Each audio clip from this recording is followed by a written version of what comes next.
Hello बच्चों, कैसे हो आप लोग। मैं निर्भय राज, आपका मेंटर हाइपर नॉलेज चैनल में आपका स्वागत करता हूं। तो जैसा कि आपने थंबनेल में देखा ही है कि मैं आज आपको पढ़ाने वाला हूं फ्रिक्शन चैप्टर, जो कि आपके फिजिक्स का चैप्टर है। तो ये आपके 8 क्लास 9th क्लास या किसी भी क्लास में आपको फ्रिक्शन बहुत ही हेल्प करने वाली है आपको। ठीक है, तो आप लोग बस वीडियो में बने रहो और अच्छे से देखो यार, क्योंकि बहुत मस्त एक्सप्लेनेशन मैं करवा रहा हूँ इस वीडियो में। इतना मेहनत से मैं प्रेजेंटेशन बना रहा हूँ आपके लिए। ठीक है, अगर आप लोग मेहनत नहीं करोगे तो कैसे काम चलेगा। ठीक है, तो इसलिए वीडियो में बने रहो और जल्दी से, क्या जल्दी से यार, क्वेश्चन सॉल्व करना है ना आगे जाकर। तो अभी एक्सप्लेनेशन देखोगे तो फिर तो ऑब्जेक्टिव करवाऊंगा। तो जल्दी से वीडियो स्टार्ट करते हैं। All the best. हेलो बच्चा लोग, कैसे हो आप सब। आ गए हैं हम अपनी कंप्यूटर स्क्रीन पर। अब तुरंत स्टार्ट करने वाले हैं हम अपना चैप्टर। तो चलिए हम अपना चैप्टर स्टार्ट करते हैं। ठीक है, तो हमारा सबसे पहले आता है कि व्हाट इज फ्रिक्शन। फ्रिक्शन क्या है।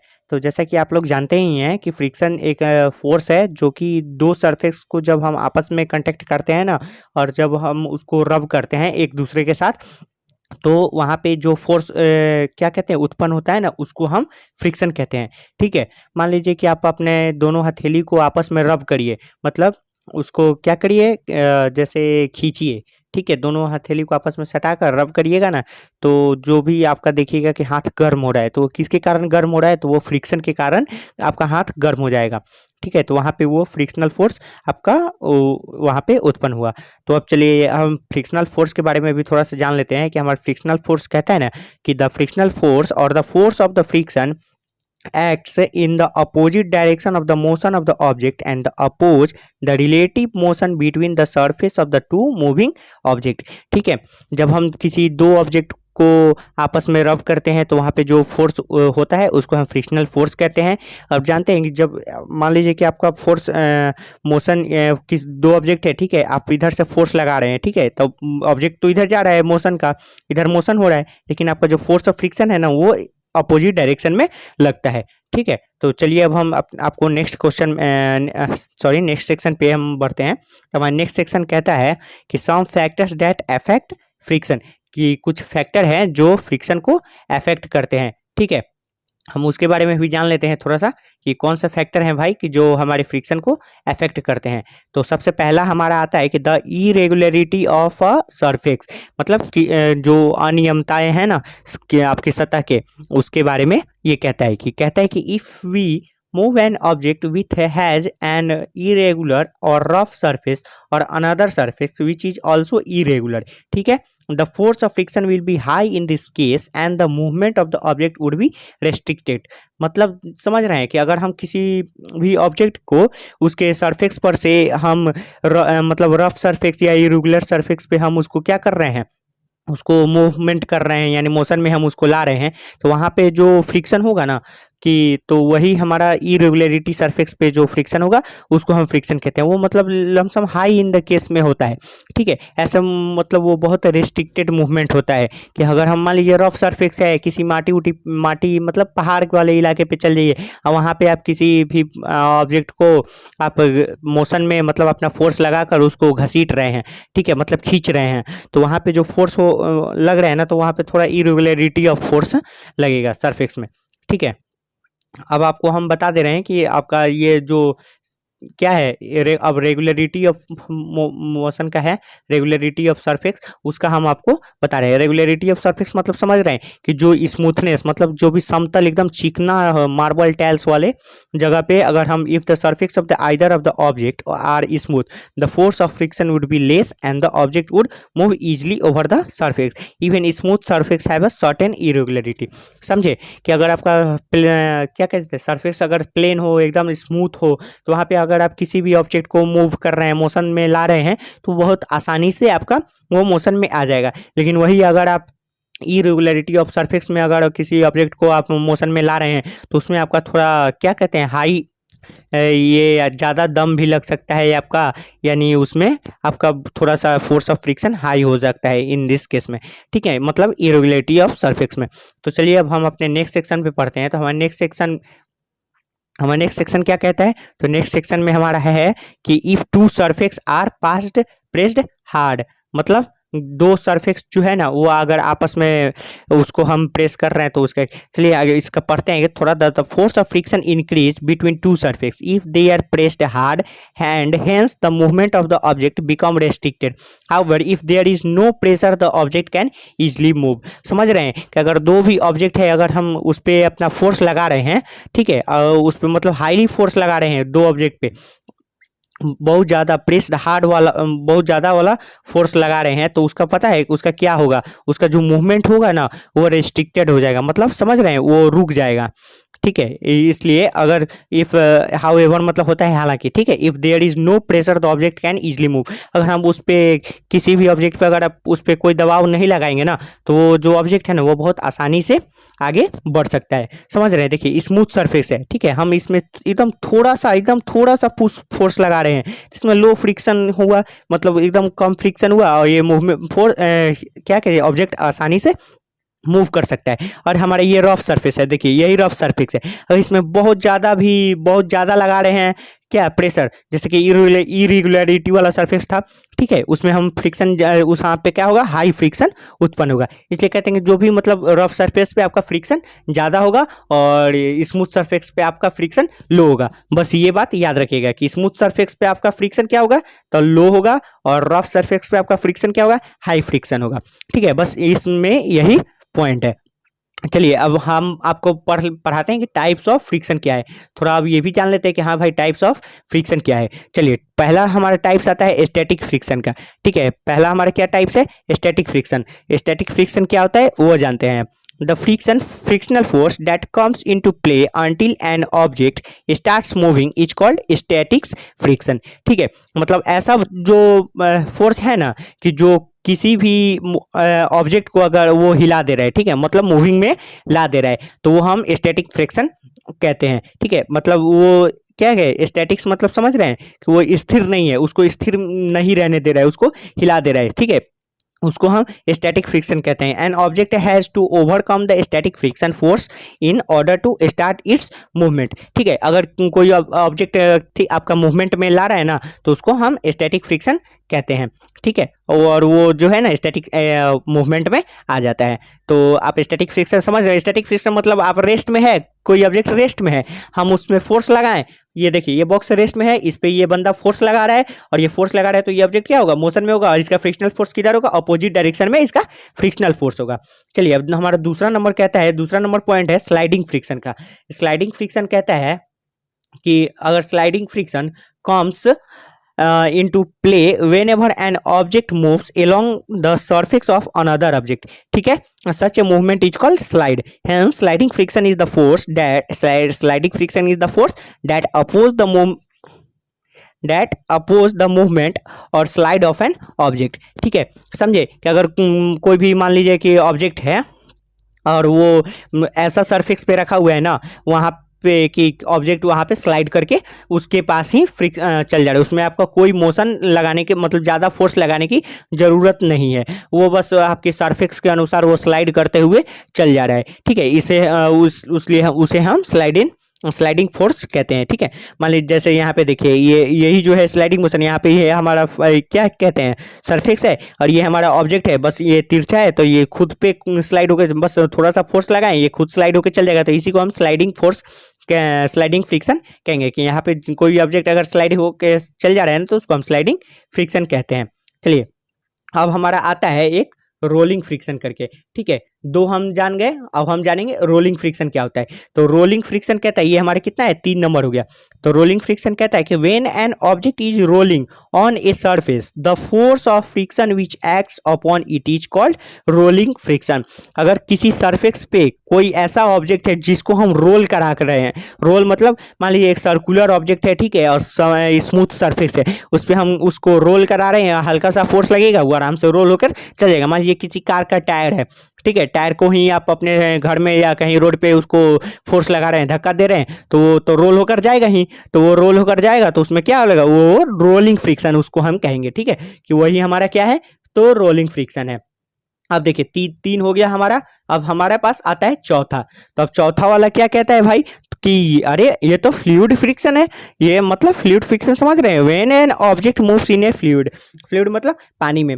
ठीक है। द फ्लूइड एग्जर्ट्स, कोई पानी मतलब समझे, तरल पदार्थ कहते हैं उसको, liquid. The fluid exerts A fluid friction upon the object, it is also called the air friction. देखिए इसको हम एयर फ्रिक्शन भी कह सकते हैं, मतलब फ्रिक्शन मतलब समझ रहे हैं, घर्षण होता है, तो वायु घर्षण हम इसको कह सकते हैं। When the medium of travel is air, अगर किसी उसका इसको इसका जो मीडियम है, देखिए इसका वाटर में मीडियम है तो ये हमारा तो फ्लूइड फ्रिक्शन है ही। अगर इसका मीडियम एयर में रहेगा, मान लिया पैराशूट से कोई जंप कर रहा है, एरोप्लेन से पैराशूट लेकर जंप कर रहा है, तो वो हमारा मीडियम एयर हो गया, तो उसको हम एयर फ्रिक्शन भी कह सकते हैं। एंड विस्कस फ्रिक्शन, हम उसको विस्कस फ्रिक्शन भी कह सकते हैं अगर उसका मीडियम क्या है, वाटर में है। ये वाटर में है तो हम इसको फ्लूइड फ्रिक्शन और विस्कस फ्रिक्शन भी कह सकते हैं। विस्कस समझ रहे हैं, VISCOUS। विस्कस फ्रिक्शन मतलब ये होता है अगर हम पानी में क्या कर रहे हैं, पानी में हमारा फ्रिक्शन चल रहा है तो, ठीक है। तो हाँ, यहाँ तक तो समझ गए। अब चलिए हम बढ़ते हैं अपने नेक्स्ट सेक्शन पे। तो हमारा नेक्स्ट सेक्शन कहता है कि फ्लूइड फ्रिक्शन के बारे में हम आपको थोड़ा सा और बता दे रहे हैं कि फ्लूइड फ्रिक्शन क्या है। तो चलिए फ्लूइड फ्रिक्शन के बारे में थोड़ा सा जान लेते हैं कि air, water and other liquids collectively are called fluids, ठीक है। सब जितना भी क्या है फ्लूइड्स में आता है, जो भी लिक्विड है ना, वो सब हमारा फ्लूइड्स में आता है। They also exerts A frictional force on the object that travels through them, such A friction is called fluid friction और ड्रैग, ठीक। मतलब समझ रहे हैं कि वैसा ऑब्जेक्ट ना कि जिसमें अगर फोर्स लगाते हैं हम, तो उसका जो मीडियम है ना, वो मीडियम के अनुसार हम उस पर फोर्स लगा रहे हैं, ठीक है। ऐसा ऑब्जेक्ट को हम क्या कहते हैं, फ्लूइड फ्रिक्शन और ड्रैग कहते हैं। ड्रैग भी हम कह सकते हैं। ड्रैग मतलब समझ, ड्रैग मतलब ड्रैग, इतना ज़्यादा ध्यान देने वाली बात नहीं है इसमें। The amount of frictional force by A fluid on an object depends upon the following, ठीक है। कोई भी मतलब फ्रिक्शनल ऑब्जेक्ट जो होता है ना, वो अपना उसके मीडियम पे वो अपना निर्भर करता है, ठीक है। तो पहला आता है द स्पीड ऑफ द, मतलब एक तीसरा पॉइंट, चौथा पॉइंट है the speed of the object with respect to the fluid. जो भी हमारा फ्लूइड वाला ऑब्जेक्ट होता है ना, वो उसका स्पीड, मोशन, वो सब अपने ऊपर, उसके ऊपर ही डिपेंड रहता है कि कैसा ऑब्जेक्ट है और कैसा मीडियम है। The nature of the fluid, its viscosity और its tendency to resist the flow, the shape of the object, ठीक है। ये देखिए ये तीनों है, ये तीनों पे ही डिपेंड करता है कि हमारा fluid on object depends on the, पहला उसका शेप होना चाहिए, उसका नेचर ऑफ द फ्लूइड क्या है, मतलब उसका मीडियम क्या है और उसका स्पीड कितना है। तो चलिए आगे हम बढ़ते हैं। आगे आता है हमारा कि एज एन ऑब्जेक्ट, ठीक है, as an object travel in a fluid, it lose its energy in order to overcome the fluid friction, ठीक है। मतलब ऐसा ऑब्जेक्ट जो अपना एनर्जी को लॉस्ट कर रहा है, the things that can easily flow in the fluids have a special shape. अब कुछ स्पेशल शेप्स हैं, जैसे फिश हो गया, बर्ड हो गया, ये हमारा फ्लाइंग जेट हो गया, ठीक है। ये सबका कुछ शेप ही ऐसा बनाया जाता है ना कि इसका फ्रिक्शन मतलब फोर्स कम लगे और ये बहुत बहुत आसानी से ये मूव कर सके, ठीक है। इसमें एनर्जी मतलब लॉस ना हो उतना। तो चलिए हम आपको एक एग्जांपल ही, मतलब ये सब एग्जांपल ही है आपका। कोई भी ship and the boats have a particular shape that allow them to resist fluid friction, ठीक है।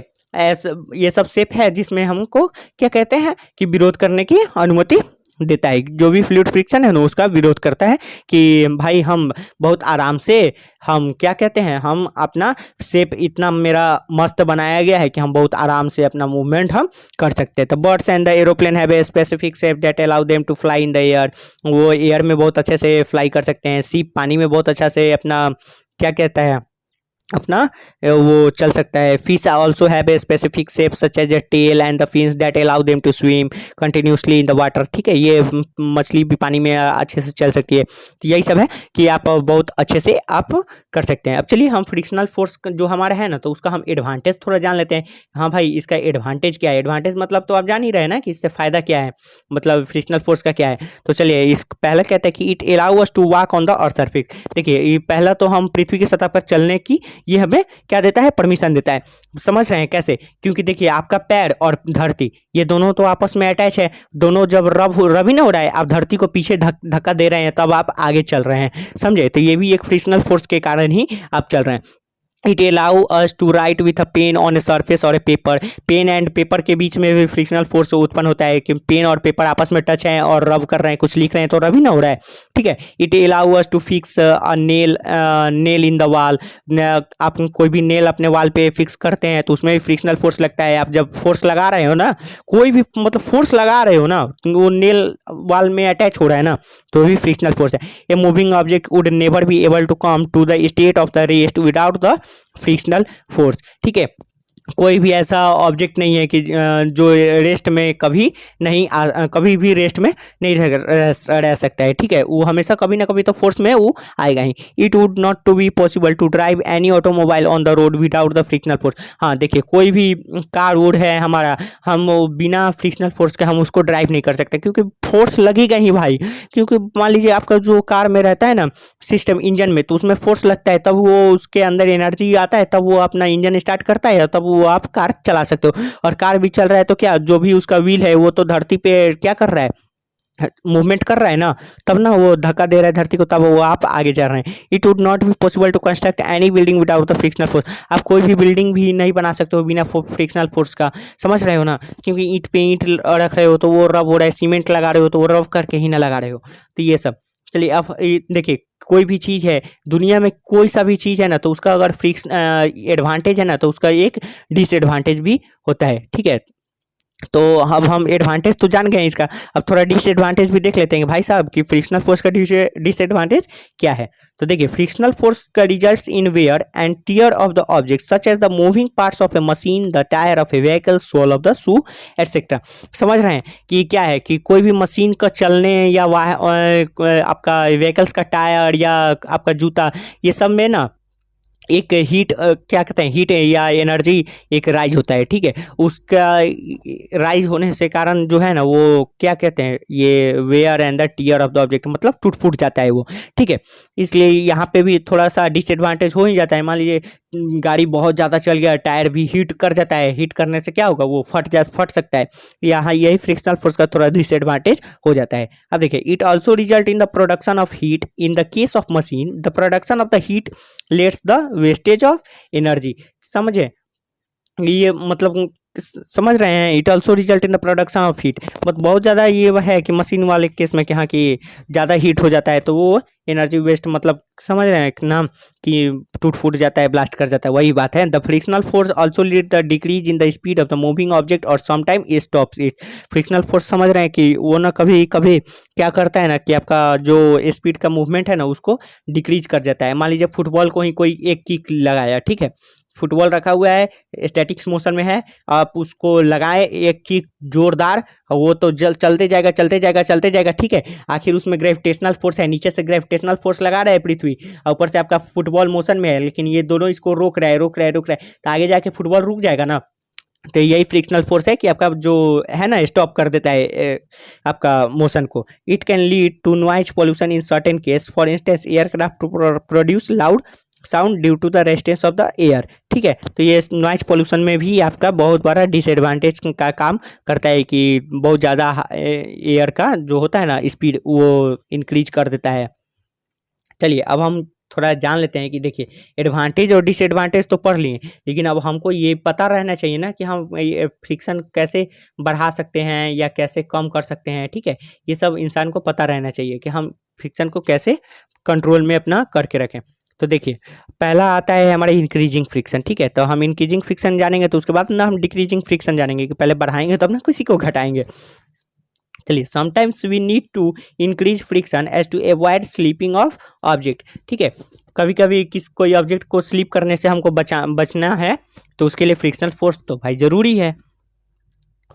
फ्रिक्शनल ज़्यादा होगा तब ना हम स्लिप होने से बच सकते हैं। तो देखिए, the sole of the shoe is grooved so that the friction between our feet and the ground increase and we can walk safely. जैसे कि मैंने आपको बताया ही है कि हम चलते हैं पृथ्वी को धक्का देकर ना, तो सेम वैसा ही है कि जूता का जो सोल होता है ना हमारा, वो हमारे पैर और क्या कहते हैं धरती से के बीच का में जो फ्रिक्शन है उसको इंक्रीज करता है, जिसके कारण से हम बहुत आराम से हम चल सकते हैं, ठीक है। अगर मान लीजिए फ्रिक्शन नहीं रहता, नीचे से ग्रेविटेशनल फोर्स भी नहीं रहता, तो हम कहाँ जाते हैं हमको पता ही नहीं चलता।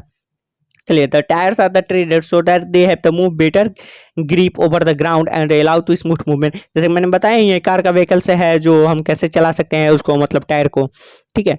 कैसे कार हमारा चलता है। Kabaddi player rub their hands with the soil which helps in the increasing the friction between the hands and they allow them to have an easy grip of the opponent. देखिए, ये कबड्डी प्लेयर को आप देखे होंगे, कभी मिट्टी में होता है तो वो मिट्टी लेकर अपने हाथ पे रब करते हैं। रब करने से क्या होता है, उनका ना ग्रिप बहुत अच्छा बन जाता है, वहाँ पे फ्रिक्शन उत्पन्न हो जाता है। अब जैसे ही अपोनेंट्स प्लेयर को पकड़ेंगे, उनका ग्रिप बन गया है, वो एकदम टाइटली पकड़ सकते हैं। अब देखिए, gymnastic also apply A course substance so that they can have a better grip due to increase friction in their hands। ठीक है ना। जिम में जब आप जाइएगा ना, तब देखिएगा आपको एक ग्लव्स दिया जाता है। वो ग्लव्स भी आप पहनेंगे ना, तो ग्लव्स से आपका क्या होता है, फ्रिक्शन मतलब बहुत ज़्यादा आपका ग्रिप बनता है। आप डंबल कर सकते हो। ठीक है, डंबल करते हो ना यार आप लोग, तो डंबल किया करो यार, कब बॉडी बनाओ कब।